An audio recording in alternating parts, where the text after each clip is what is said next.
Good afternoon. If I may call the meeting of the Capital Program Oversight Committee to order. Do we have any public speakers for this meeting? We have none. We have none. Okay. Then, if I may, the first item of business is approval of minutes. Do I have a motion? Motion made. Approve? Aye. Okay. We have in tab 1-6 the committee work plan. Are there any comments on the work plan?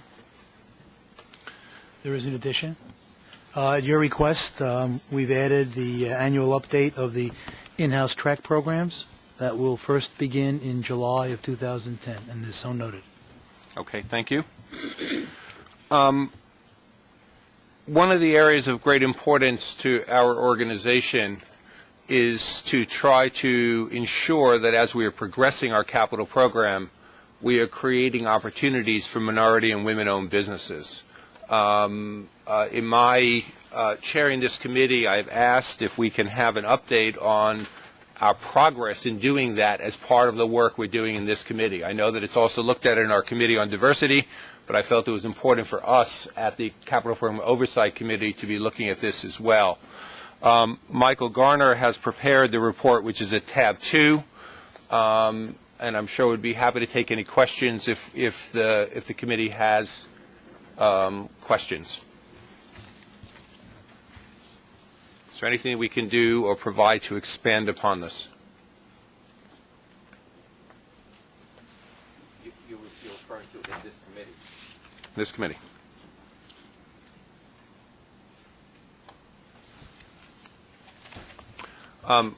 We can take it at a different point. I think, again, the point being that I believe a focus of this committee should be on our success in improving the participation of minority and women-owned businesses through our capital program efforts. So we'll continue to work to be able to do that. We'll continue to report here. Michael is working on an ambitious program to be able to do that. To be frank, and he tells the story publicly, so I'll say it, my comment is faster and harder. We need to be able to do it. He's working to be able to do it.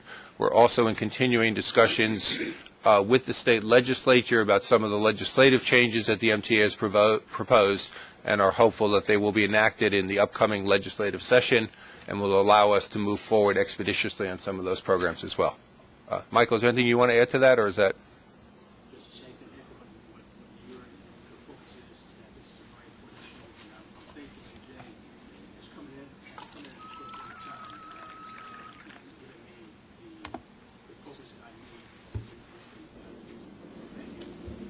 Okay.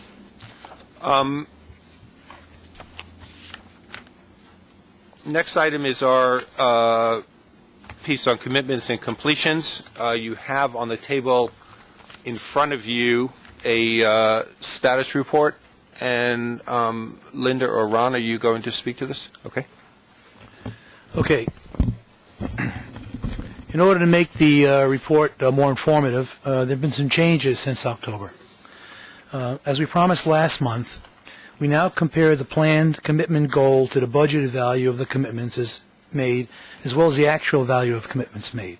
For example, through November 2009, the overall 2009 year-to-date goal is $5.26 billion. The actual commitments are $4.35 billion, and the budgeted value of those commitments, or the actual commitments, is $4 billion, representing an overrun of the original budgets. The difference is the result of scope changes, market conditions, and bad estimates. Beginning in February, we will comment on notable differences or the reasons each month. 2, we have added explanatory notes to the commitment and completion tables for all changes. These notes will be maintained with updates throughout the year. For completions, in order to minimize lag in reporting, the EAC will now reflect the latest information from the project manager. Readability of all historical information starting on page 42 has been improved by adding color and grouping agencies with like scales on the same page. We have retained previous capital plan historical information only at the MTA summary level starting on page 55, and will show agency summaries once a year in January. Further changes are planned, including information on the reasons for delay in commitments and the adequacies of contingencies on projects nearing completion, among others. Commitments. Can I stop Sure. you for 1 second? I do want to note to the committee that Ron and his team and Greg Kohlberg and his team have worked very quickly to try to improve some of the reporting and the way that we're progressing some of this. And this is following some of the initial comments that I gave when I came in. Our hope in doing this is to make this data a more effective tool for this committee. We're not producing data for data's sake. We're producing it to allow us and to inform what's going on and to allow us to be able to take actions on the basis of that data. And I think as we move forward over the course of 2010 through this committee, I hope we can be making this report a more effective piece in being able to do that. I think cleaning it up, clarifying it, ensuring the right pieces are here is the first step of that. Now the second step is actually how we react to it and how we engage with it. But that will take place over the next year. I actually already see an improvement in the report, where you're mentioning various rehabilitations. You're actually listing the stations, which is terrific. Good, thank you.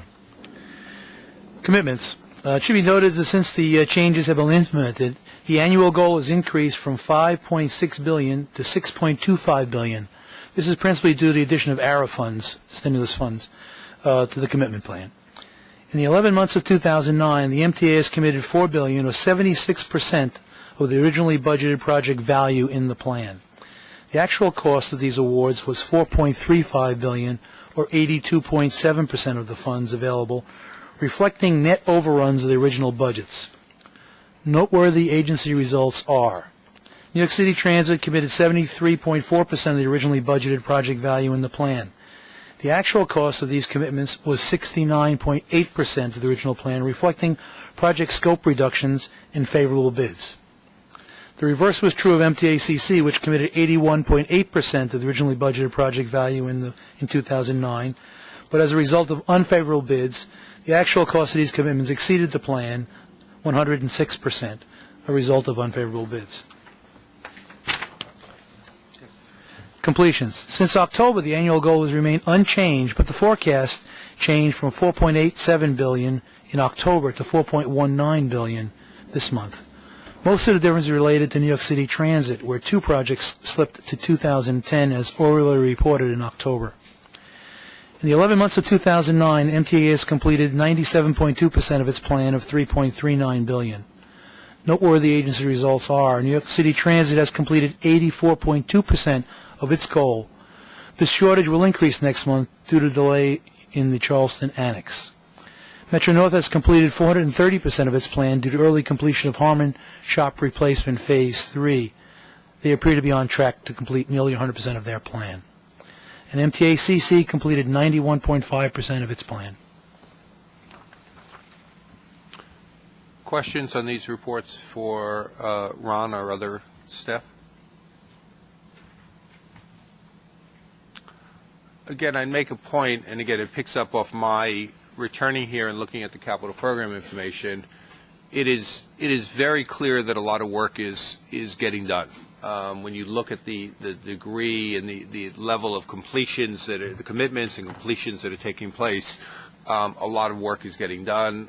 It is being put productively into service, both passenger service and service to be able to maintain our equipment, and I think that is terrific.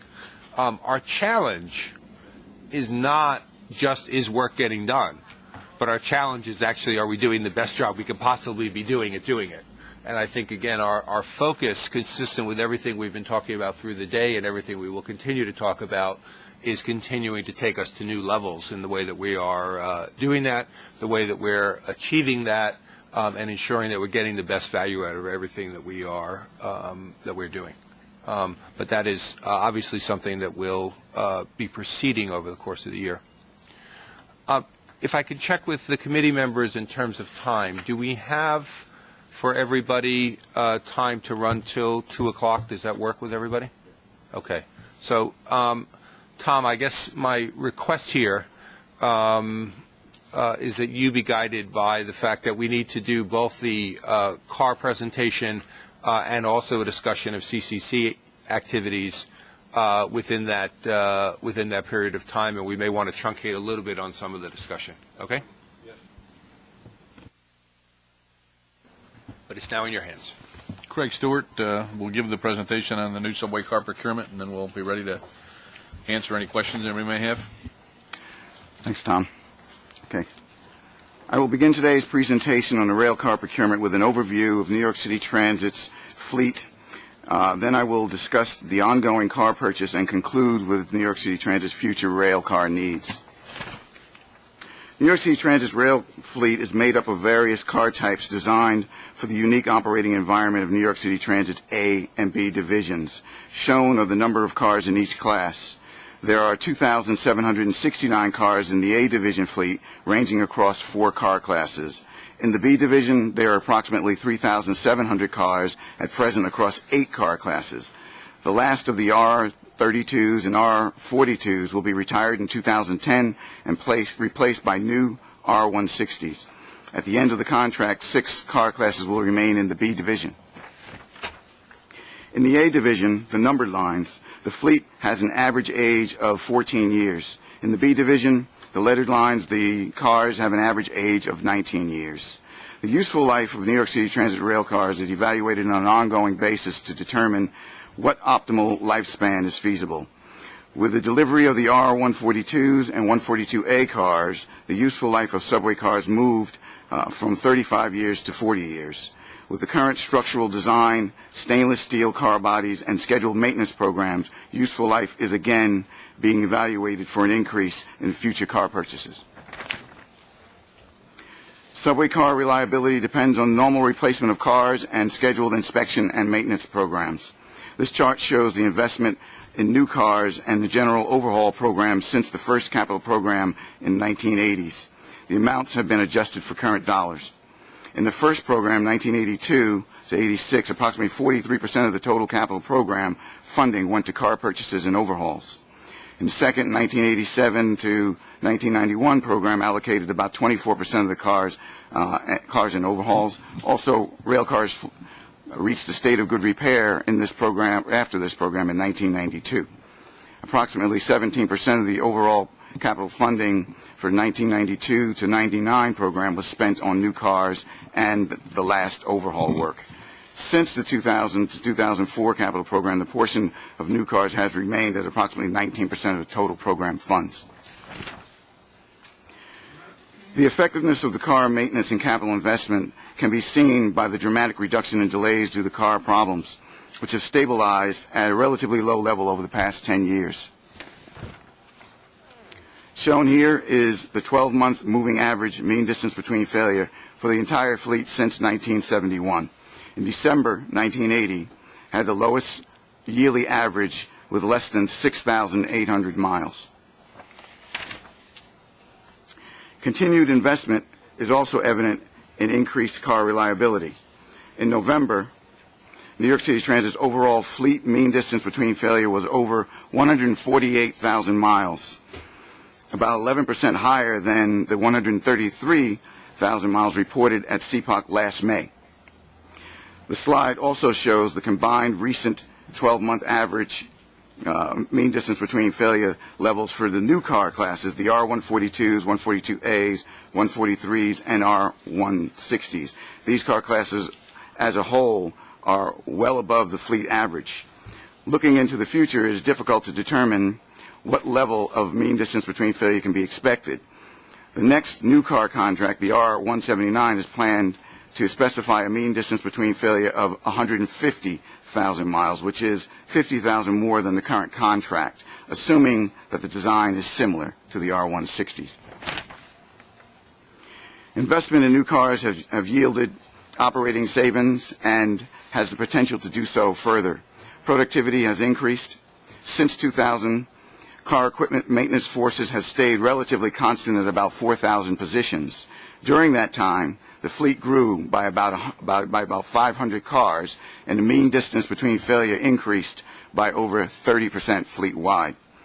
Budget reductions from the new cars have come from lengthening inspection cycles by approximately 10%, reducing maintenance team sizes on the 4 and 5 car units, and reduced unscheduled maintenance.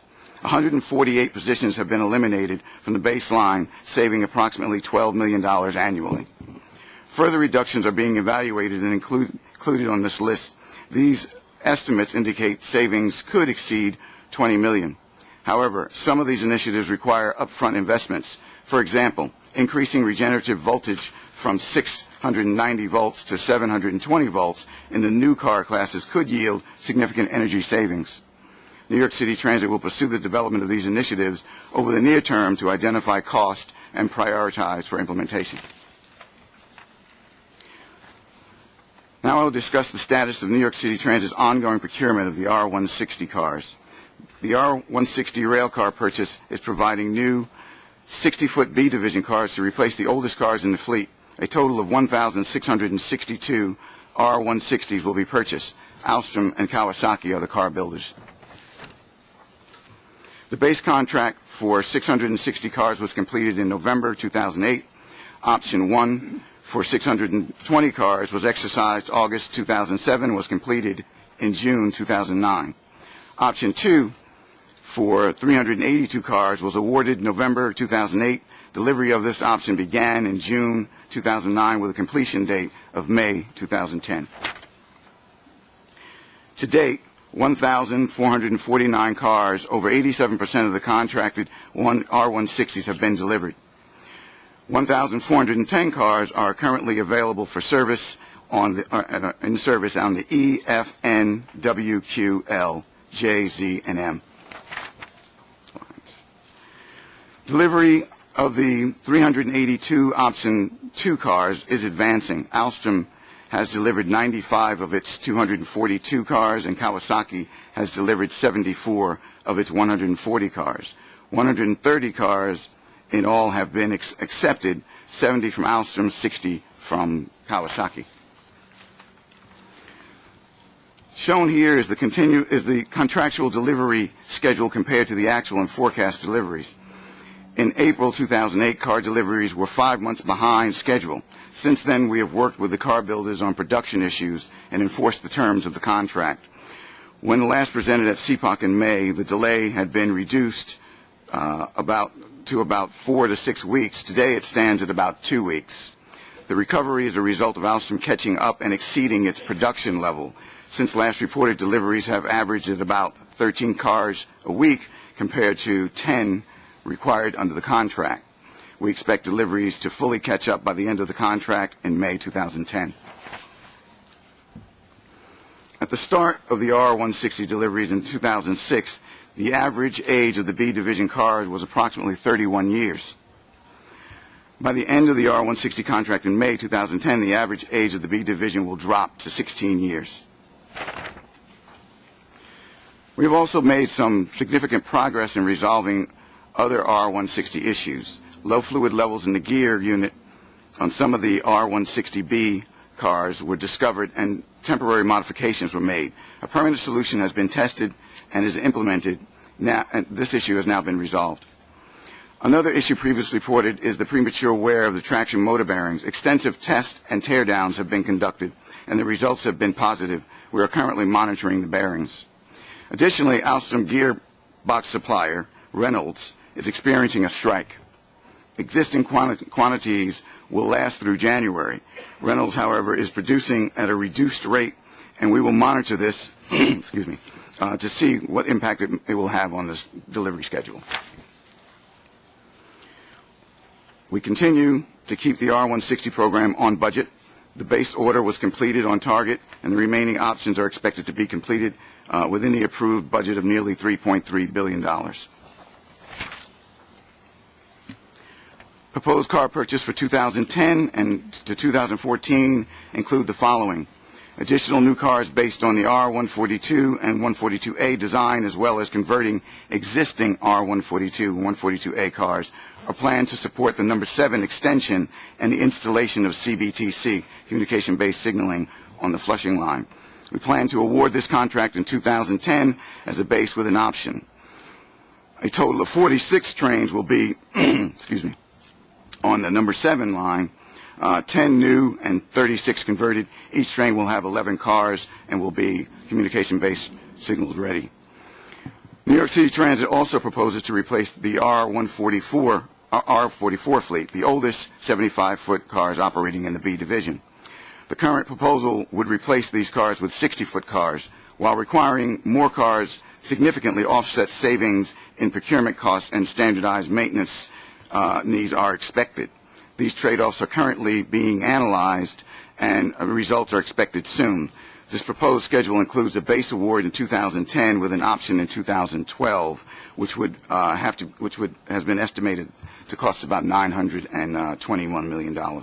This concludes my presentation. I'll be happy to respond to any questions. I'd like to add a couple points, probably more so than this presentation states. The capital program provided the opportunity for initially replacing half the fleet, overhauling half the fleet, but then putting that particular element of the infrastructure on a state of good repair path that we had now experienced tremendous results from. Not only did you see the number of incidents decrease as we overhauled and replaced the fleet, but the nature of the delays that occurred from each one of those incidents decreased rapidly. If there's two areas of the capital program that proved their worth, it's the expenditures we've made in the car program, the expenditures we've made in the track program. Because for those of you that remember the early 80s, when the system was really in the toilet, it was track failures and car equipment failures that actually drove the operation of the system down to where it was. The other item we'd like to make sure we point out is that at the time the decision, we were going through that initial decision as to whether or not we should replace a car class or overhaul it, we hung very heavily on the issue of the R44 car class and eventually made a decision to overhaul that car.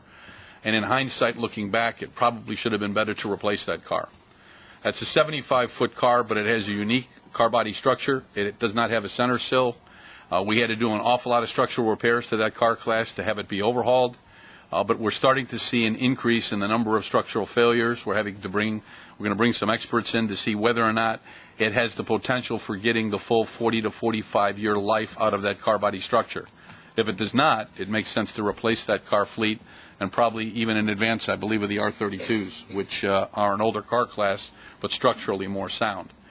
So the issue that we need to bring forward to you at a later date, not too much into the near future, is the issue of how urgent it is for us to replace the R44s. Should that urgency be above a certain level, there would be a reason for us to take a look at trying to look at a 60-foot car that we could exercise an option on relatively quickly and get those car bodies, get that car class replaced. You can deal with certain levels of failures on an assembly or a sub-assembly part, wheels, axles, motors, whatever.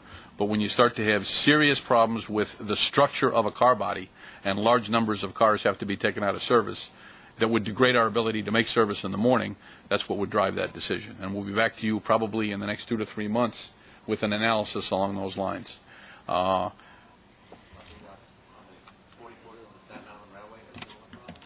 There's a similar problem in the sense that they were manufactured at the same time. They probably do not see the same structural loads that the Transit Authority cars see. The entire Staten Island Railway, at least when I left, was continuously welded rail. And the environment is not as harsh as the subway environment. Did you want to add, Steve? No, that's accurate. Let me just, Tom, let me just ask you a question. Prior to you coming back, I've always had this pet peeve about the R160 car and the installation of CCTV cameras and equipment in the car. Can you give me an update on that? I can't, but maybe Craig can. Yeah, actually, there's a pilot going on. We've outfitted the car, and we'll be placing it into service soon. So we'll be evaluating the installation and learning from this pilot so that we can begin to spec it in our next car. thank you, Brett. I think you kind of answered my question in terms of these cars with problems with the basic body of the car. But when you're looking at the timing of your purchases, are you able to look at how the math would change if you slipped it by a year, or you slipped it by 2 years, or you accelerated it by a year?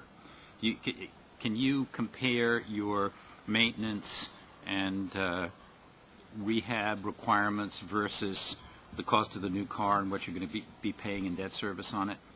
We can certainly do that, but another factor that comes into play is the ability of the car builder to manufacture if it requires a new design, you have to plug in the design level effort. If it doesn't require a new design, it's the ability of the manufacturer or manufacturers in a competitive marketplace to be able to produce that car on a production line. But we can look at all those factors, including the ones that you talked about. What you spoke of has to do with whether you, in fact, have a genuine opportunity to accelerate.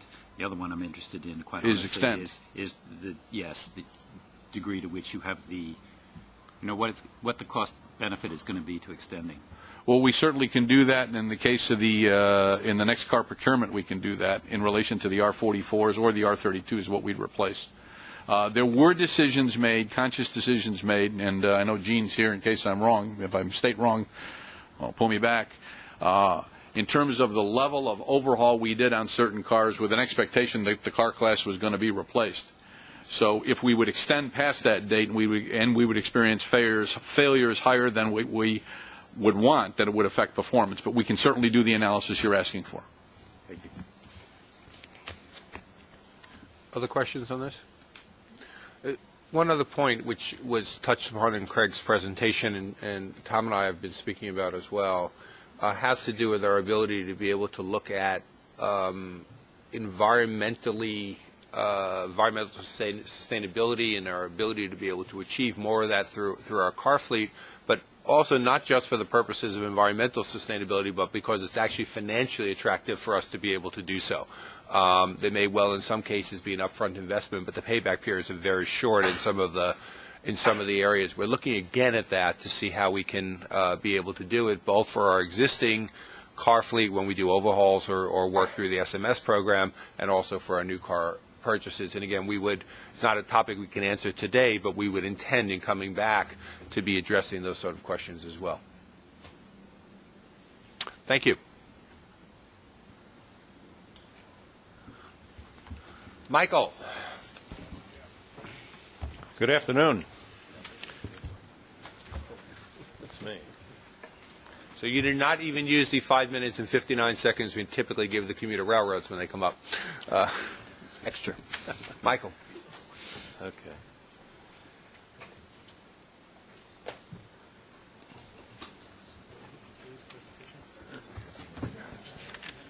Yeah, we should go through the independent engineer presentation. Again, we want to do this in a space of 13 minutes. So I'm not sure who's starting, Ron. Yeah. Oh, there you are, Mike. I'm sorry, I didn't see you. Go ahead, Mike. Okay.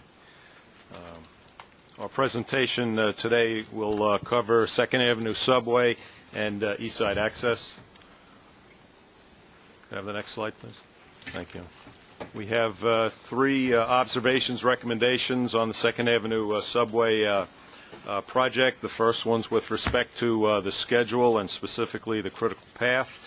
Since May of 2009, there's been a slippage of 55 days on the critical path, and the project has made a decision to absorb the delay by reducing the duration of the handoff periods between contracts.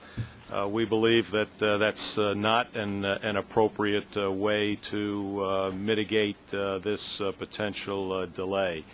The agency's comments in this regard that they've utilized the schedule float in these handoff activities as an interim measure until an acceptable schedule recovery plan can be provided by Contract 1, which is the major tunneling contract. Upon receipt and approval of an acceptable schedule recovery plan, to the extent possible, the schedule float will be replenished in these activities. And while we do not agree with this, we will revisit this after the approval of the recovery schedule and report back to you in our next report in March of next year.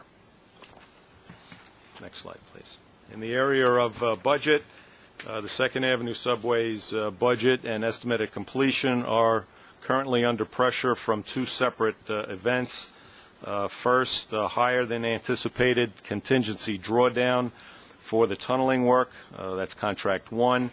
And second, having received an update to the latest estimate, Revision 7, for construction costs associated with the remaining contracts that are currently in design.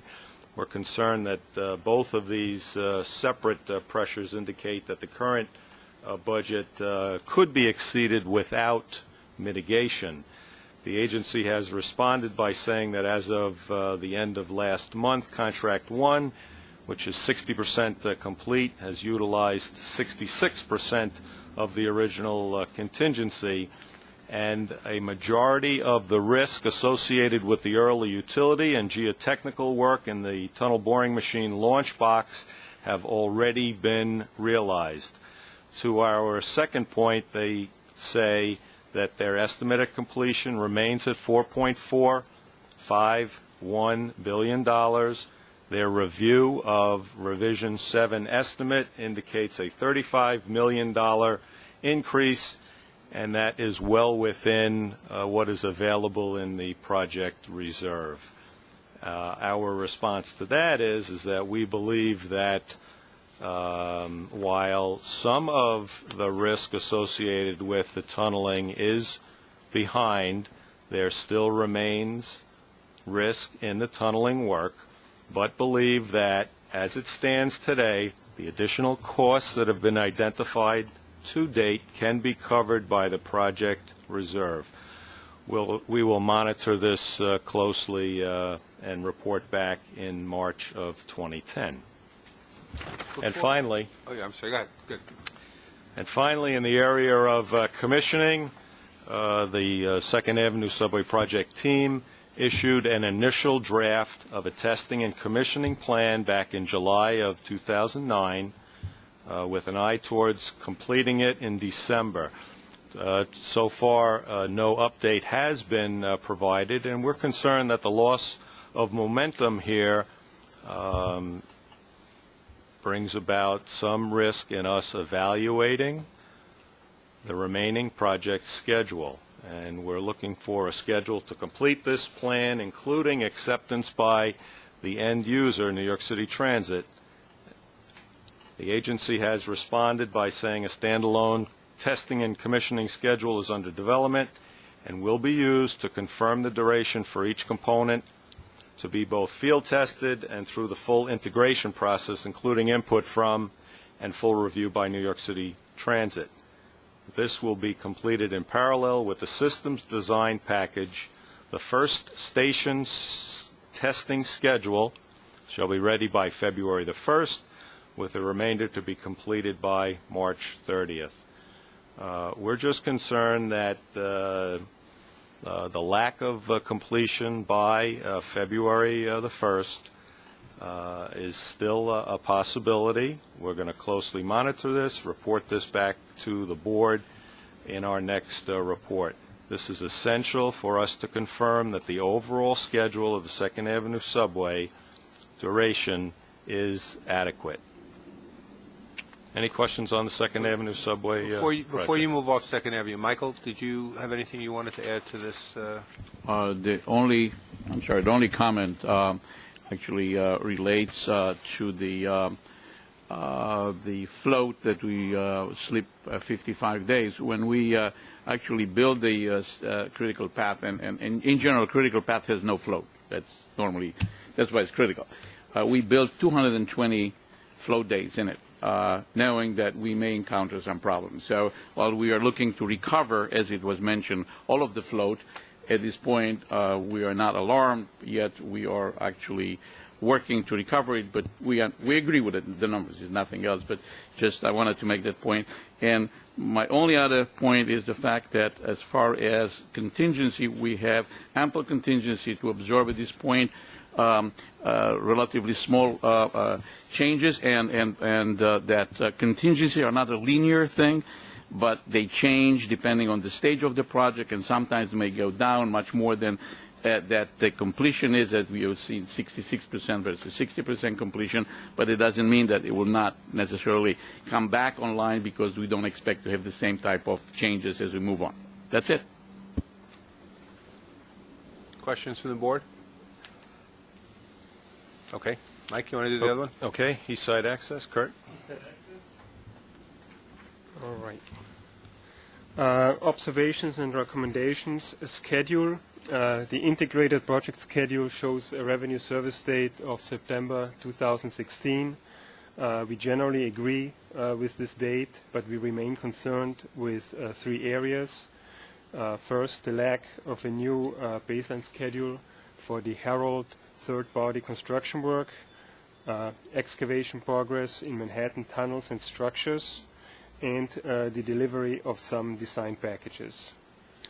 The agency responded to our concerns by saying that the MTACC shares the concern over the impact of CHO 53 delays that they may have on the overall program.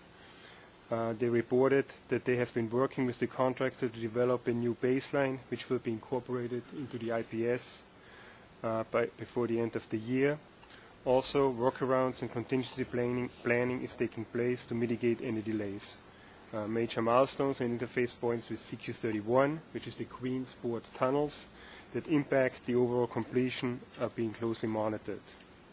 To the second two of our concerns, MTACC acknowledges that both the Manhattan tunnels and structures and also the design delays at the Plaza substation structure are near critical and are working on mitigation strategies for both that will increase float. Our response or conclusion to this is that we will report back to the board in March of 2010, which is the next time we are up, regarding the adequacy of proposed mitigations and their impact on the new baseline schedule for CHO 53 and whether it impacts the overall revenue service date. Observations and recommendations on budget. The project budget remains at $7.328 billion as reported in October of 2009. However, higher than anticipated construction contingency expenditures for major construction contracts in Manhattan and Herald, as shown on pages 539 and 540 of the CPOC book, indicate that the current project budget could be exceeded without mitigation. The agency comments. MTACC believes that in Manhattan the contingency is adequate as a higher percentage of the riskiest elements of the Manhattan tunneling work were encountered early with minimal impact, and in Herald the project has encountered problems that have driven up costs that will require an additional $20 to $30 million. MTACC is committed to identifying savings in other areas of the project by the end of the first quarter 2010 to make up for these additional needs. Our conclusion is that M&D, or McKissick & Delcan, will continue to monitor the contingency expenditure in Manhattan and evaluate proposed savings to fund additional contingency for contract CHO 53, which is the Herald Structures Part 1. This concludes my presentation on East Side Access. Again, Michael, anything you want to add? No, I concur with that, and we are looking for ways to actually replenish the contingency. Questions? It sounds like Harold is a developing problem. Was that not an integral part of the? It had to be an integral part of the overall plan, and just sort of discuss, why is it suddenly coming to light that stuff out there is not happening the way we thought it was? The work in Herald, the problems that we're having are largely due to some design problems, late design approvals by Amtrak, and changes that we needed to make. We're just about have those behind us now. We'll have all the approvals in place by the end of January, early part of February. This has resulted in a schedule impact. In hindsight, this contract should not have been awarded when it was, because we didn't have the approvals. We've done extensive lessons learned to make sure this doesn't happen for our future contracts. We do have the commitment of both Long Island Railroad and Amtrak for the resources so we can attempt to gain back some schedule time. Any other questions for the independent engineer or the capital construction company? Okay. May I, at risk of being a moment early, may I entertain a motion to adjourn? Okay. Thank you all. Thank you.